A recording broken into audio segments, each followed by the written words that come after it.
بیشتر 20 متر بیشتر. حالا یک خط پای زیبا چاره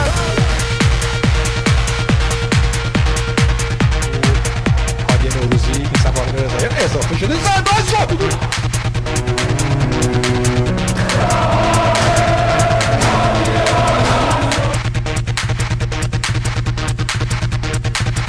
تیم ملی گلف چند روز دیگه باید بره مسابقات آسیایی، اما نه تمرین درستی داشتن نه هنوز ترکیب تیم معلومه. 15 روز مونده اولین اردوی تیم ملی و انتخاب نفرات تازه انجام داره میشه. بعد میگیم چرا گلفمون هیچ وقت هیچی نمیشه. کیروش برای پوشیدن پیراهن تیم ملی تو چند بازی از شرکت تولید کننده پیرهن $100,000 پول گرفته. قطعا در قراردادشون هستش و هیچ تخلفی صورت نگرفته. قبول، ولی کاش قد این پولایی که تو ایران در میاره برامون نتیجه هم بگیره. آخه عمان تیمی بود که ما نبریمش. 1000 دشمن خارج از خیمه بهتر از این هستش که شما یک دشمن درون خیمه و درون خانه داشته باشید. بازم دشمن فرضی های کیروش مقصر نتیجه نگرفتن هامون شدن. نمیتونیم با ایشون ادامه بدیم. میگن کوآچ احتمال 90% از تیم ملی والیبال برکنار میشه. کادر فنی در حد تیم ملی بزرگسالان ما نیست. خب اینو قبل از اینکه بیارینش چرا نمیدونستین؟ تیم ملی بسکتبال سهمیه المپیک رو از دست داد و همه رفتن سراغ رئیس فدراسیون که بگن چرا؟ که دیدن رئیس آمریکاست. بعد برادر رئیس یک عکس منتشر کرد و نوشت محمود خان وقتی تیم ملی باخت قلبش درد گرفت و برای آزمایش رفت آمریکا. برای آزمایش این همه راه تا آمریکا؟ چی بگیم؟ بلا به دور. رؤسای ورزش تعیین کردن که تا المپیک یعنی 10-11 ماه دیگه به ورزشکارانی که قرار اعزام بشن ماهی 2 میلیون تومان حقوق بدن.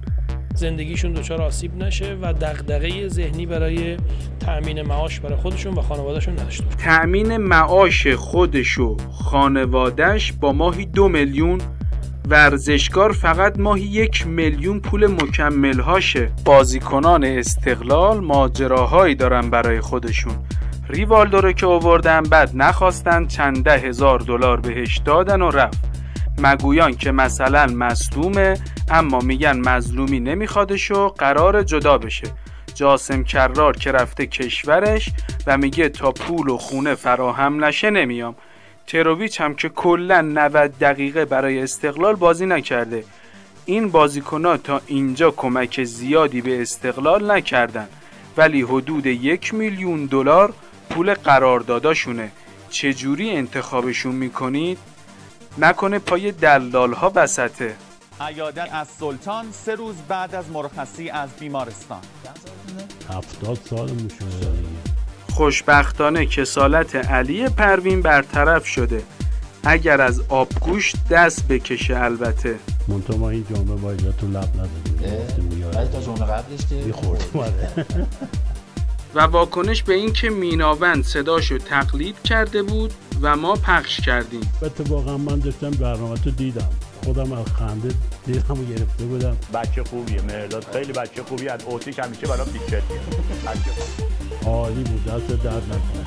فکر نکنید من ناراحت شدم. ناراحت نشدی؟ نه به قرآن کردم والا به قرآن. گریزی هم به نتایج ضعیف پرسپولیس زد. شما به بازی از خونه نمیتونی بگیری. بس که مردم آقا چرا اینجوری شد، چرا اینجوری کردیم. هنوزم از هواپیما میترسیم؟ از هواپیما میترسم، تازگی آسانسورم خراب میشه اینم میترسم. یا علی خوشحال شدم.